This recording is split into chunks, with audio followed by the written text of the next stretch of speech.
Britta, Kathleen, Gabby, thank you for pulling everything together. It's truly, truly amazing. That story was so powerful and so real about what City of Hope does, so thank you so much for sharing that with us.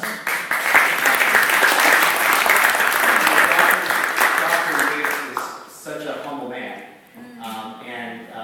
he talked about the future, which is very exciting.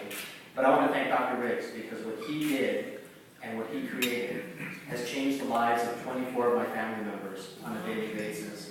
And how many people can actually look to what you do and know that you're impacting millions of people. So you're a very humble man, but thank you for what you're doing.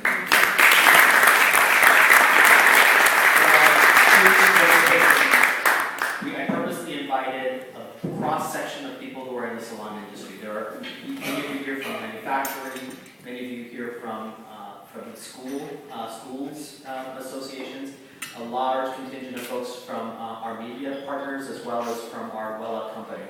And I wanted to share with you two very specific things. The first is, the goal for this year is to raise at least $1.5 million for City of Hope, okay? And all of you will be asked to personally participate in helping us raise that amount or more.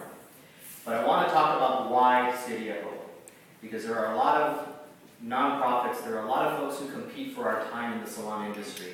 And I want to tell you why I believe in City of Hope and why I believe the City of Hope should be the industry's charity of choice.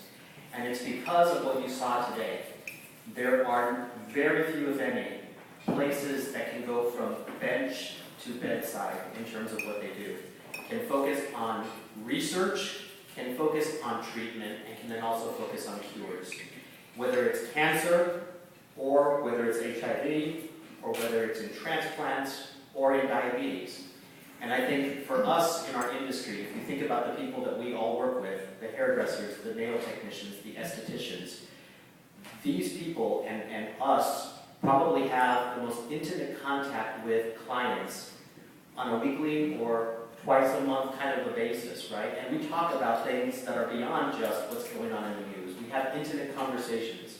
The ability to share the information, the good information from a source like City of Hope is an incredible responsibility that we haven't taken as an industry, and I think it's our time to do that. The second is, we shouldn't be about raising money one time a year. We need to think about how do we do this 12 months out of the year, because these diseases and the needs for City of Hope doesn't happen one time a year. And so that's the bigger part of my campaign that I'm going to try to challenge us to think about. How do we become an ongoing, annual, month after month, carry the message forward, because I think we have a very unique conduit to be able to do that. I also want to acknowledge the previous Spirit of Life Honorees that are here, with Sarah, and obviously with Jan and David who are here, and to have you here. And I also call out Robert, because Robert's dad, Leo, was an honoree, and it's incredibly humbling to have you here. So that's it. Thank you guys for coming. You'll be getting an email and some materials from me on how you can go raise some money. So I appreciate it.